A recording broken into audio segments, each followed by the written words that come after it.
Hello, hello, hello! Ang bilis-bilis naman ng mga araw, kami muling nagbabalik. And as promised, hindi lang ako ang kasama ninyo. Dito sa 20%, ang programang Puno ng Puso para sa mga seniors at kahit hindi pa senior. So muli nagbabalik si Brother Edwin Valles at kasama pa rin si Daddy Maning at gayon din ang aking kamarites na si Mami Aida. Let us praise the Lord. And give Him thanks. So tayo magpapatuloy pero inom muna tayo ng ating tsaa. Ibig sabihin, napakabuti ni Lord kasi makukumpleto na po natin ang ating February episode on Only Love. Nakakatawang pakinggan kasi sanay na tayo sa Only Rice, bottomless iced tea, di ba? Ganyan yung pananaw eh. Pero bago pa ang lahat ng yan, meron talagang unang unlimited. At yan ay ang pagmamahal ng Diyos. At tulad ng namagkwentuhan namin last Monday, proven na proven yan. Kaya natin magmahal sa ating kapwa kasi tayo ang unang minahal ng Diyos na ito. At tignan ho ninyo, magsi-60 years na ang kanilang pagsasama. Hindi ho ba blessing talaga yan coming from God? At pangalawa, yung hiniling na panalangin in secret ni Mami Aida na mag-alay ng paglilingkod sa Panginoon, answered prayer si Brother Edwin Valles at ang kanyang kuya. Kaya ngayon ho sa ating pagpapatuloy, pakinggan ho natin ang iba pang revelasyon, mga nakakagulat at kagilagilalas na mga kwento. Tatanungin ko agad una si Mami Aida. Mami Aida, meron ka bang pinagsabihan na santo nung di ba ganun eh, yung pag nag-offer ka ng mga anak mo, may santo o diretso ka talaga kay God? Diretso na talaga kay Lord. It's either Mama Mary or si Jesus. Ako hindi ako pero meron ako mga favorite saints. Sino po ba ang favorite saint nyo? Si Saint Lucy, of course si Saint Francis, Saint Anthony. Mga Franciscan, no? Mukhang Franciscan spirit, no? Spirituality. At mukhang kaya si Brother Edwin nahilera din, no? Sa Franciscan spirituality, being a Lourdesian. Tama, no? So, pinag-aral nila ako sa Lourdes School of Mandaluyong, so run by Franciscan Capuchin. Pero siguro dadagdagan ko lang yung shinare ng mama ko dun sa last episode, no? Na secret na in-offer na kami dalawa ng brother ko sa Panginoon, no, in service to the Lord. In fact, kung titingnan namin yung birth certificate at baptismal certificate namin ng kuya ko, ilang araw lang ang nakalipas, no. So, I thought it was very unique na yung nanay ko, gusto niya talaga na paggagaling sa hospital, bago pa umuwi kami ng kuya ko, dadaan na kami sa simbahan para mapabinyag, no. So, I mean, literally na ginawa niya 'yon, no? Yung kanyang desire na i-offer yung mga anak niya, talagang sacramentally ginawa nila 'yon. So, no? pwede bang malaman ang iyong baptismal date at saka ang iyong birthday? So, my birthday is March 6, my baptismal is March 14, no? So, talagang ilang 1 araw. week Tas, lang talaga. ganun din yung brother ko na bago pa kami umuwi, nabinyagan na kami, no? So, yun yung desire ni Mama, no? So, na ginawa naman nila. Napakaganda po, no? Let us praise the Lord. And give Him thanks. Ang pinanggagalingan ng lahat ng yon yung panalangin kasi ng mami mo, di ba? Na talagang inoffer kayong magkapatid sa Diyos. At what better way kundi binyagan para maging child of God talaga agad yung kanyang yung 2 sons. So lolos and lolas, we can learn from this. Yung only love na gusto nating ma-enjoy ng mga apo natin ngayon. Tapos na yun sa anak too late. Doon na tayo sa mga apo, di ba? So isa kayo dapat, lolos and lolas, sa taga-push. Pagka may bagong dating na baby sa inyong pamilya, laging tatanungin, ano ang plano nyo? Kailan ang binyag ng aking apo? Of course, do not impose, di ba, brother, no? Sa panahon natin ngayon, iba na So you will just ask, para it's a reminder na teka muna, pag pinapatagal mo, hindi pa yan child of God. Kaya kailangan bilis-bilisan natin more than the reception kasi yun na uso ngayon. Bongga ho ba nung pinabinyagan nyo tong mga anak nyo? Kasi yung sinimulan niya na, no, yung sasabihin ko. Kasi, aside from in-offer ko sila, may resolution pa ako Aba? na pang sarili. Ang sabi ko, whatever happens, may pera o wala, I'll make sure na mag-aaral sila sa private school. And nothing but the best, sabi ko. UP is one of the best, pero out siya sa ano ko. Scratch yan sa list. Oo. So, dalawa lang pinagpilian ko, Ateneo and Lasal. Kasi bakit ganon? Dahil kasi elitista, no? Pero I just wanted to be sure na on target yung kanilang religious focus. Tama. So, I made sure na ganon. Although marami namang ibang college na na mahusay, na private, pero tinarget ko talaga yung dalawa. So, talaga nagdusa naman ako dahil kasi Medyo expensive. London style ako. Lon dito, Lon doon. Akala ko ano yung London no? Bago yun bago yun. London at Londito, di ba? Pero all for the love of the two sons. Kasi mahal naman ang tuition. Pero i-qualify ko lang po dun sa pag-scratch niya ng UP, hindi dahil hindi yun best. Pero nire-refer nila is a Catholic education. So para sa kanya, dahil consistent gusto niya na maglilingkod sa Diyos, natural lang ang upbringing, kailangan Catholic education, yung pinaka-pundasyon. At dahil yun yung dalawang in-specify ni Mami Aida, kailangan niyang pagkagastusan talaga. Natapos po ba yung dalawa? Ay, Dun sa hindi dalawang hindi lang pinapamilian natapos. mo? Pero master's degree, tapos doctorate ng degree. So, ako na lang ang hindi, doctoral. At saka ako. Siya nag-master's degree.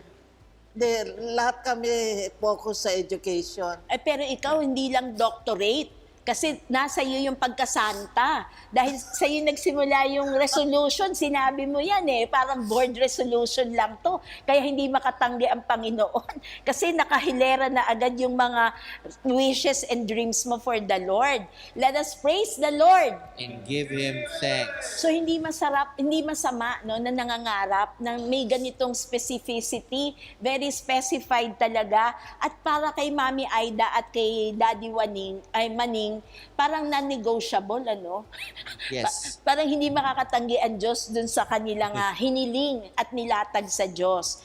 Wasn't it difficult for you as brothers na mataas yung standard na Hindi pinangarap naman, yeah. nila? So, I think definitely, no? So, sa family namin siguro yung parang we like to read a lot. So, may mga iba ba kasi kultura ng pamilya, no? So, kami yung kapag nasa bahay, usually nagbabasa ng diary or ng books, no? So, we tend to have that culture, no? Yung curiosity, studying, no? So, and then yun na nga, yung parents ko talagang, lalo na yung nanay ko, talagang specific siya na dapat doon sa magandang private school, no? So, kami ng brother ko, nag-aaral kami sa Lourdes School of Mandaluyong, doon kami nag-elementary at high school. So, yung academic standards were met, no? So, yun yung ano niya. Pero I think more importantly, yung faith formation, no? So, yung talagang yung ako, so I look with my elementary and high school experience sa Lourdes School of Mandaluyong with fondness, no? So,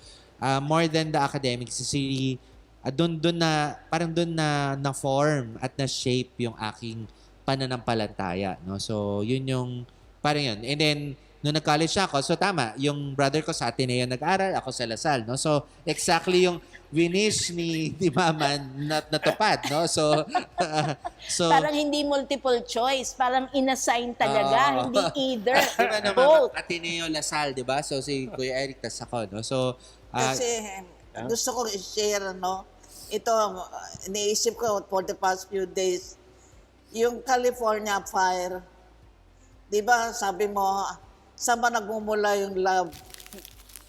Di dapat sa ang source usually yung parents, di ba? Yes. Bakit nagkaroon ng mga fire sa LA. California? Kasi nilait-lait nila si Lord. Pinagtawanan sa Golden Globes Award. Pero basically, bakit sila godless? Dahil kasi siguro hindi sila tinuruan ng parents na maging close sa Lord. So yun ang secret, yung love na hindi napunta sa tamang channel, kundi ibang klaseng love. Kaya importante talaga yung source ng love para yung makita mo yung bunga na maganda. Tama. Very nice reflection po yun, ano? At sa lolos and lolas natin, pwede natin gamitin yon as a point of reflection na paano nga mamahalin ng Diyos kung hindi na ituro sa kanila. Kaya nga sa totoong pangyayari nowadays in our present times, Brother Edwin, di ba nakakamit tayo ng mga tao na no religion? Hindi dahil atheist, no. Meron ho talaga tayong mga tao, brothers and sisters, na no religion at all, simply because the father and the mother has no religion also. Kaya, di ba, hindi ka pwede mag-judge eh. Pero imaginein mo, na nabuhay ka sa mundong ibabaw without realizing na meron palang Diyos. Hindi dahil ayaw nung may katawan, kundi nag-fail yung mommy and daddy to introduce who God is in their life. Regardless of religion ho, pero ang pinag-uusapan natin is the relationship with God na pinagmumula nung pagmamahal na yon. At sabi nga ni sister, ang source talaga niyan is the parents eh. Kasi kung yung buhay sa kanila nang galing eh, paano yung pagpapalaki na walang pagmamahal, it will be impossible. Kaya yung fire, wag mangyari sa Pilipinas yon dahil marami-raming bahay ang matutupok. Kasi doon, ang distansya, di ba? Ang space, ang mga mansyon, pero by the hundreds ang natupok sa kanila. Wag naman ipahintulot ng Diyos, no? Kaya tayo naman yung recognition natin of God, at least in the Philippines, number 1 pa rin tayo sa Asia, no? Na kumikilala talaga sa Diyos. Dadagdagan ko lang. So, di ba may storya na, di ba yung isa sa mga secret prayer ni Mama na magsilbi kami ng kuya ko sa, ay inisip niya magpapare. Di ba yung, pag yung pare, pag naordinahan, yung pinampunas ng chrism, di ba, binibigay yun sa nanay. Parang, so pag namatay, dala-dala yun ng nanay na, parang ang storya doon yung nanay kayang humarap sa Panginoon na naging pari yung anak ko. No? So for me, no, so because of their legacy of faith, no, so I believe, no, so my faith tells me na when they face the Lord, they can confidently say na finorm namin yung mga anak namin sa Catholic faith, no. So I think definitely hindi kami mayaman, well, di rin kami mahirap, no. So parang yung sakto lang, no. Pero I think yung legacy nila of their parenthood, yung union nila, nagsimula sa simbahan, magtatapos sa simbahan sa langit. No? Pero so, Edwin, parang hindi na pwedeng mapaniwalaan yung sinabi mong hindi kayo mayaman. Kasi napagtapos kayo, Ateneo at Lasal, dahil diba? sa London. Kahit na Londoner, di ba? Pero yon treasure kasi yon, no, na matatawag. It's really an investment. No? Yung resource mo kasi, dun mo pinush para sa maayos na pundasyon ng mga batang ito, na ngayon ay naging mabuting tao, mabuting Pilipino ng lipunan natin. So imagine niyo yung contribution na yon, yung sacrifices na nagsimula lang sa munting panalangin na hindi kinontra ni Daddy Waning. Sinuporta. Daddy Maning, hindi mo kinontra si Mami Aida na gusto niya magpari yung dalawa. I'm supportive ako. Wow, gentle talaga si kasi normally, di ba, pag dalawa yung anak na lalaki, typical sa Pinoy, yung daddy, laging sasabihin, isa lang. Huwag naman yung dalawa yung pangarapin mo magpare para may magtutuloy ng aking pangalan. Hindi po ganun yung pananaw nyo. Kung anong gusto nila. Ganda ha, kung anong gusto nila at kung ano ang ginusto ng Diyos. At ngayon, gusto ko rin naman banggitin, no, na merong magandang sinasabi sa Salmo. Psalm 143, parang love 143, I love you. Psalm 143 verses 8 to 10. Let the morning bring me word of your unfailing love, for I have put my trust in you. Show me the way I should go, for to you I entrust my life. Rescue me from my enemies, Lord, for I hide myself in you. Teach me to do your will, for you are my God. May your good spirit lead me on level ground.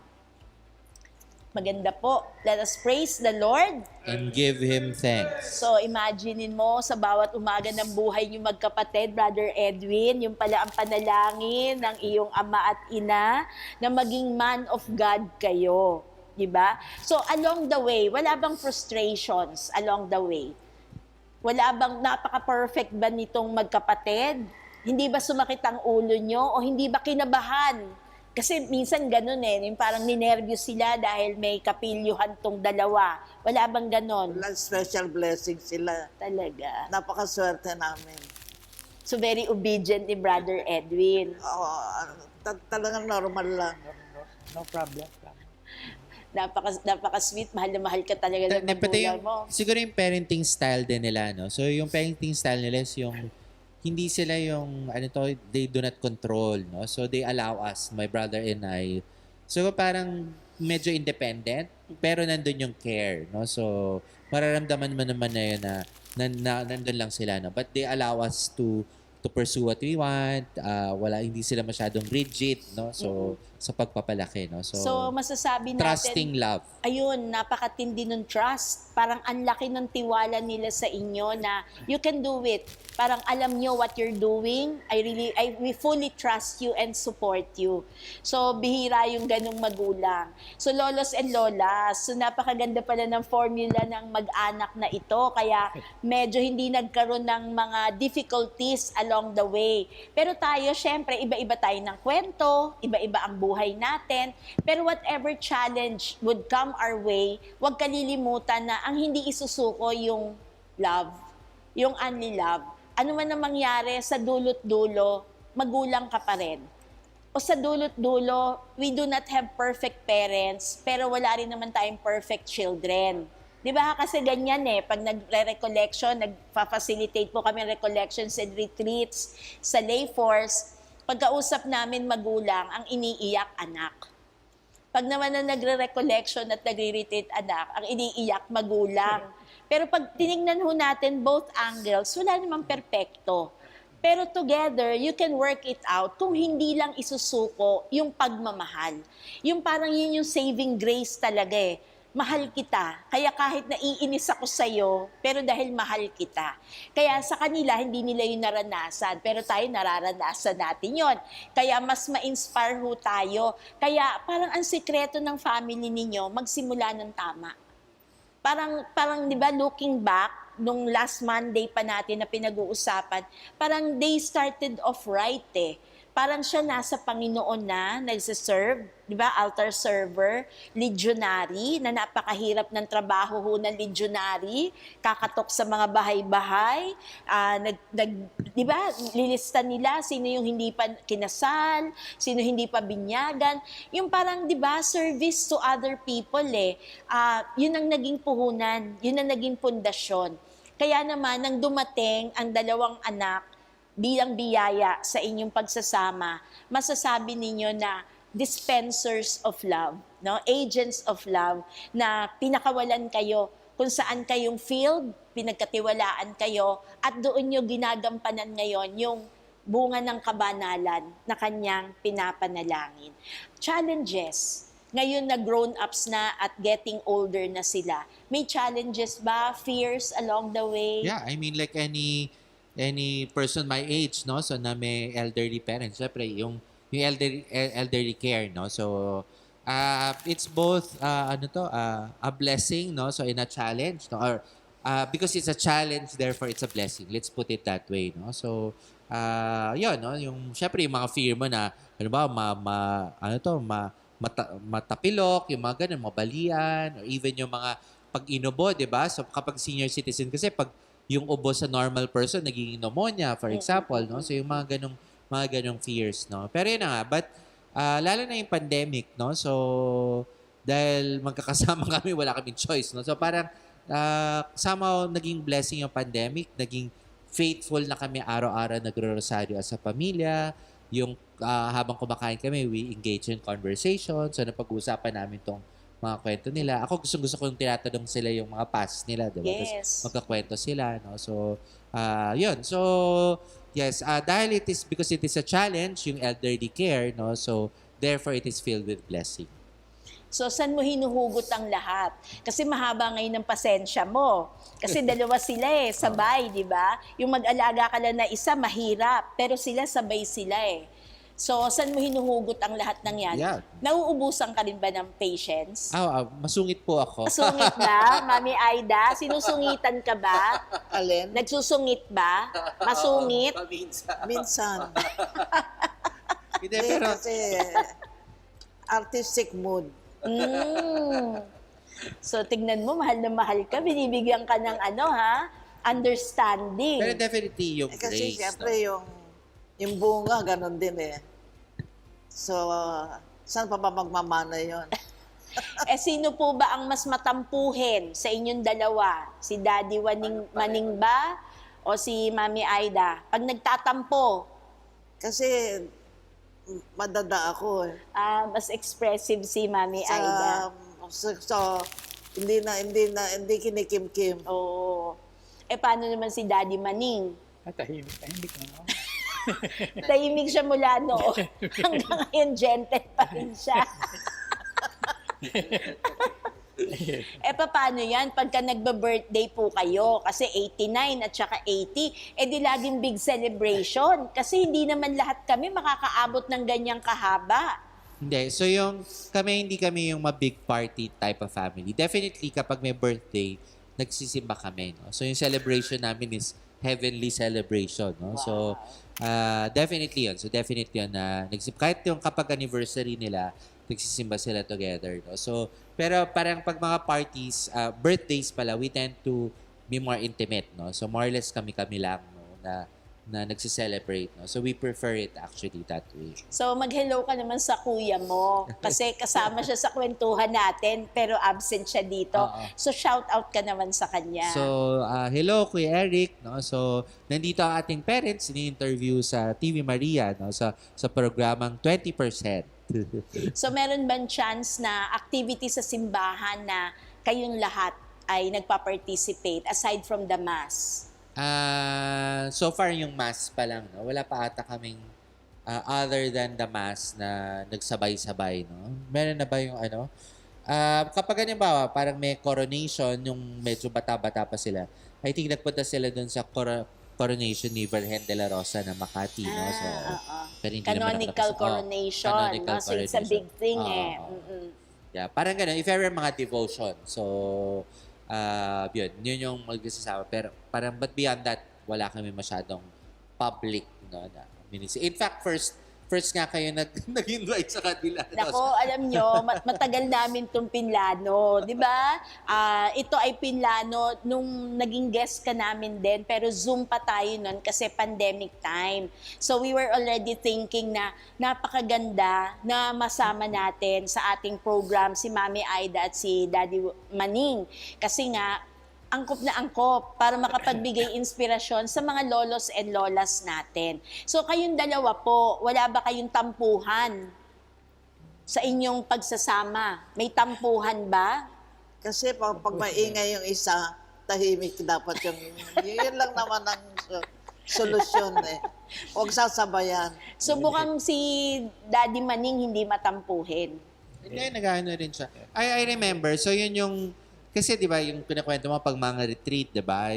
Marami naman ako retreat na attendan. Usually yung mga tao iiyak na, magsasabi ng sama ng loob, yung experience pa. Ako kasi parang wala naman ako maisip, no? So siguro yun yung blessing ko na I think nung lumalaki kami nung mga bata kami, never kong maalala na nag-away sila sa harap namin, no? So I think for me, very valuable yung ganung experience, no? So in that regard, wala akong trauma, no? So wala akong hurt that way, no? So for sure, may mga moments na nag-discuss sila, nag-argue. But it's Pero a tama healthy, yan. Tama a yung healthy sinabi niya na yung argument. na hindi sila nagsasabay, no? So may mga times si Papa yung mag-i-insist, tatahimik si Mama, and then sometimes si Mama, and then tatahimik si Papa. Talagang even at that heated moment, nagbibigayan sila. So nakakatuwa Give kung and take. Give and take. give and take, tama. Pero sino ang give ng give? Sino ang take ng take? Joke lang po, joke lang. Pero may perfect formula ho sila kasi hindi yan tatagal ng almost 60 years kung hindi give and take eh. Ayun ang formula ho talaga sa anumang pagsasama. At hindi lang naman para sa mag-asawa. Kahit sino yung pakikisamahan mo sa pamilya. Kasi ngayon ang pamilya natin, iba-iba na ng identity eh, di ba? Minsan ang mga anak ay lumalaki na sa lolo at lola. Absent na yung father, absent na yung mother. So whoever is with you, yun, give and take. Yung panahon na ikaw ay pakikinggan, matuto ka rin namang makinig. Yung panahon na ikaw ang nagpaparaya, next time, sila naman ang magpaparaya sa'yo. Otherwise, kung ipipilit lang lagi yung sarili, mahihirapan natin puntahan yung pagpapatawad na parte. Diba? So bago tayo pumunta dun sa pagpapatawad, wag na tayong magsakitan. Yun yung nakukuha ko ngayon no, na punto sa mga sharing ninyo. So if it is out of love, peace will follow. Tama. Kasi nagmamahal eh. Yung parang, naku, hindi lang kita mahal, di ba? Hindi kita pagbibigyan. But because of that love, madaling sumunod yung kapayapaan. Tama. And because of that peace, naging magaang ang buhay ninyong magkapatid. Kasi no stress, no pressure, at bihira yun, no? Bihira. Kaya lolos and lolas, nandito tayo sa stage ng buhay natin. We cannot change anymore. Ito na yun eh, may given. Iba yung panahon nila at iba na yung panahon natin ngayon. But we can adapt kung yung decision na natin, if we choose to love, yung wag mong isuko yung pagmamahal, wag mong hayaan na ma-overpower ng inis, ng galit, yung mga imperfections na nakikita po natin. Lagi hong dadating yan. Bumuti ngayon, bukas may topak na uli yan. Di ba? Pero dahil hindi mo sinukuan, bukas makalawa, kaya mong tanggapin uli. Pero too late for us to start ng katulad ng pagsisimula nila, na tamang simula, but we can start over sa pamamagitan ng pagmamahal ng Diyos. So any parting words po? Meron po kayong inspirational message for our lolos and lolas? Isa-isa kayo. Mauna na si Mami Aida. Just have faith in God. Dapat increasein natin. And then ang communication with the Lord. Parang itirit natin siya sa friend. Before we retire at night, mag-thank you tayo, mag-sisi tayo, and then mag-wish tayo. Yun lang talaga na communication and greater faith in the Lord. Yan. Amen. Daddy Maning. Ako naman eh, basta ang principle of give and take ng mag-asawa, yun So very valuable lesson in life. And Brother Edwin. Siguro, in addition to what they said, no, siguro yung hindi na nabalita ni share ni Mama, pero may mga opportunities din sana siya na mag-abroad, no? So nagtrabaho kasi siya sa World Health Organization, pero ang laging decision niya na ayokong mahiwalay sa pamilya ko, no? So siguro importante 'yon, yung presence, no? Yung presensya, no? So kasi ginawa tayo ng Diyos na sa kanyang image and likeness, no? So kung si God is only love, mararamdaman ng tao yung only love through us, no? So very important po yung presence. Nakaka-amaze, no, na malaman yan. Sa pagtatapos, may revelasyon pa siya, di ba? That she could have gone higher, no, in the ladder of success. But because of the priority, yung kanyang pagmamahal for, of course, the daddy and the children, finergo yon. At pinagbuti niya kung ano yung given para hindi ma-compromise yung pagmamahal sa pamilya. I think yan ho yung napakalaking sakripisyo sa bawat pamilya. Yung priority. Yung priority na, oo, marami tayong gustong abutin sa buhay, pero in the final analysis, ang foundation ba nun ay pagmamahal? At para kanino ba yung pagmamahal na yon? Kaya alam mo ninyo, hindi dito natatapos ang ating pagkukwentuhan. Sa susunod na Lunes, iba na naman ang ating mapapakinggan. But for now, baunin natin lahat ang magagandang inspirasyon na kanilang ibinahagi sa atin. Ang taong may only love, hindi mauubusan. Kasi magmumultiply po yon through the people around them. And in your case, Daddy Maning and Mami Aida, na-multiply nyo ang sarili nyo kay Kuya Eric at kay Brother Edwin Valles. Congratulations at mahal na mahal kayo ng Diyos. Maraming salamat. Let us praise the Lord. And give Him thanks. For our closing prayer, we will be requesting Brother Edwin to lead us. We remember that we're in the holy presence of God. In the name of the Father, the Son, and the Holy Spirit. Amen. Lord, my parents are growing old and their bodies and minds are failing. They who gave themselves to care for me and lead me, I am now caring for and leading. Strengthen me in the cardinal virtues of fortitude, temperance, prudence, and justice, so that I may breathe the life of your Spirit into them and all of the people we encounter on this journey. Amen. In the name of the Father, the Son, Holy Spirit. Amen. Maraming salamat, Brother Edwin, Daddy Maning, Mami Aida. Kayo ngayon ay pamilya ng bayan. Kasi isi-share nyo ngayon yan, lahat ng nakapanood, baon nila yan eh. At yun ay mag-grow sa kanilang pamilya at mga mahal sa buhay. Maraming salamat. Let us praise the Lord. And give Him thanks. We'll see you again next Monday. Bye!